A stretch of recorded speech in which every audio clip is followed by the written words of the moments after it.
এবার প্রশাসনিক কাজে শিক্ষা নেবেন নতুন সরকারের মন্ত্রীরা।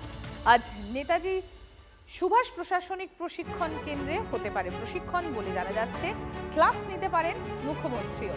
নবান্ন সূত্রে খবর, মন্ত্রিসভার 40 সদস্যের মধ্যে অনেকে প্রথমবার বিধায়ক হয়েছেন, ফলে প্রশাসনের অভিজ্ঞতা তাদের একেবারেই নেই।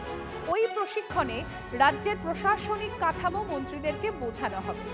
প্রাইভেট সেক্রেটারির কি ভূমিকা, দফতরের কাঠামো অনুযায়ী এক এক দায়িত্বপ্রাপ্ত আধিকারিক কি কাজ করেন সেটা বোঝানো হবে। মন্ত্রী হিসেবে প্রশাসনিক কি ভূমিকা পালন করতে হবে সেগুলোও শেখানো হবে। দীক্ষা আমার সহকর্মী রয়েছেন আমার সঙ্গে। দীক্ষা, তাহলে এবার ক্লাস করতে চলেছেন নতুন সরকারের মন্ত্রীরা?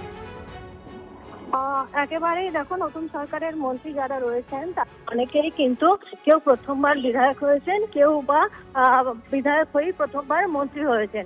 ফলে সকলেরই যে প্রশাসনিক যে দক্ষতা রয়েছে, অর্থাৎ প্রশাসনিক কাজের দক্ষতা রয়েছে ওটা বলা যায় না। তার মধ্যে অবশ্যই মুখ্যমন্ত্রী বাদ দিয়ে বাকি এক দুজন আছেন যারা যেহেতু সাংবাদিকতা থেকে এসেছেন, ফলে তাদের একটা ওভারঅল নলেজ রয়েছেন। তার মধ্যে যেমন ডক্টর স্বপন দাশগুপ্ত বা জগন্নাথ চট্টোপাধ্যায়, এদের মতন যারা আছেন তাদের কিছুটা হলেও একটা মোটামুটি দক্ষতার একটা কোনো তারা প্রশাসনের বিষয়টা জানেন।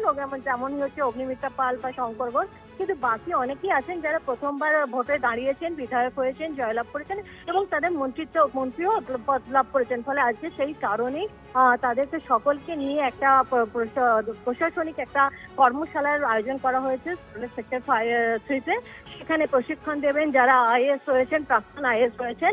যেহেতু পরবর্তী ক্ষেত্রে কোনো কাজ করতে গিয়ে কোনো রকমের ভুল বা ত্রুটি না হয়, সেই কারণেই প্রশাসনিক যে একটা কর্মশালার আয়োজন সেখানে মুখ্যমন্ত্রী অংশগ্রহণ দেবেন। পাশাপাশি আমাদের যারা নজর থাকবে। দীক্ষা, ধন্যবাদ।